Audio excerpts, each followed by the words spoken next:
আপোনাৰ লগ্নটো মতে আপুনি কোনটো গ্ৰহৰ লগত ৰিলেটেড কামবিলাক কৰিলে আপুনি বেছি লাভ পাব জীৱনত, যে আপোনাৰ ভাগ্যৰ বৃদ্ধি হ'ব। আজি তাৰ বিষয়ে অলপ আলোচনা।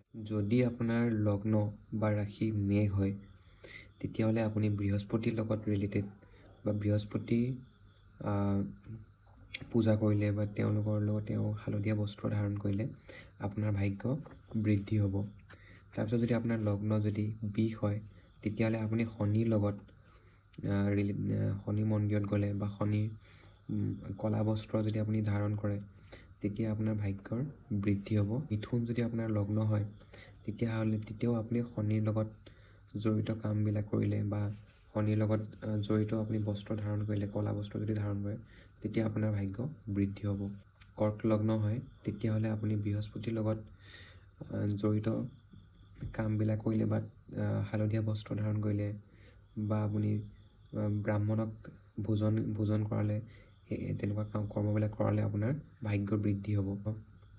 সিংহ হয়, তেতিয়াহ'লে আপুনি মংগলৰ লগত জড়িত কাম, যেনেকৈ হনুমান মন্দিৰত যোৱা আৰু ৰঙা বস্ত্ৰ ধাৰণ কৰা।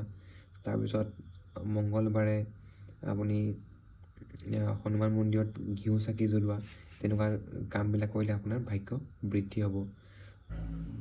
লগ্ন কন্যা হয়, তেতিয়াহ'লে আপুনি শুক্ৰৰ লগত জড়িত কামবিলাক কৰিলে আপোনাৰ ভাগ্য বৃদ্ধি হ'ব।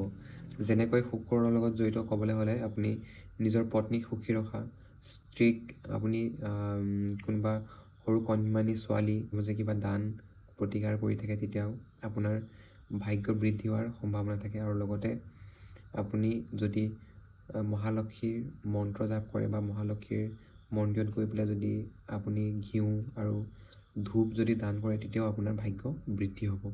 তুলা হয়, তেতিয়া আপুনি বুধৰ লগত জড়িত কৰ্ম, যেনেকৈ আপুনি স্কুলবিলাকত আপুনি যদি কিতাপ বহী কলম দান কৰে, তেতিয়া আপোনাৰ ভাগ্য বৃদ্ধি হ'ব। সৰু ল'ৰা ছোৱালীবিলাকক যদি আপুনি কলম কিতাপ পেঞ্চিল এনেকুৱাবিলাক যদি দান কৰে, তেতিয়া আপোনাৰ ভাগ্য বৃদ্ধি হ'ব।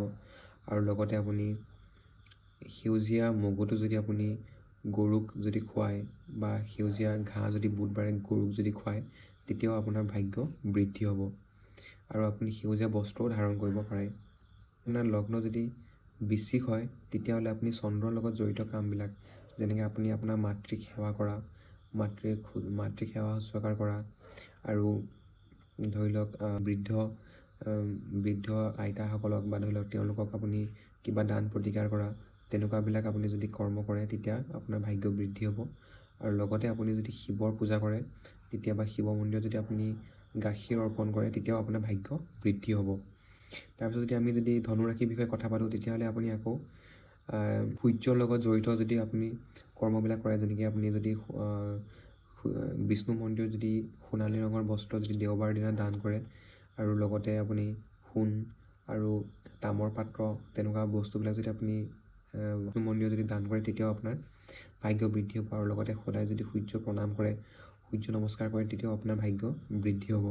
লগতে আপুনি আপোনাৰ দেউতাক সন্মান শুশ্ৰূষাৰ সেৱা কৰিলে, তেতিয়াও আপোনাৰ ভাগ্যত ভাল ফল পাব।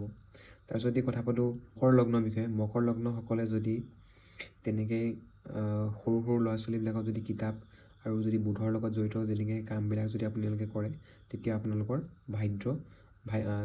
ভাগ্য বৃদ্ধি হ'ব। তাৰপিছত যদি কুম্ভ লগ্নৰ কথা পাতোঁ, তেতিয়াহ'লে আপোনালোকে শুক্ৰৰ লগত জড়িত কামবিলাক যদি কৰে, তেতিয়া আপোনাৰ ভাগ্য বৃদ্ধি হ'ব।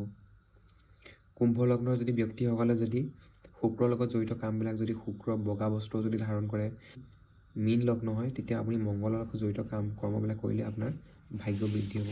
ধন্যবাদ।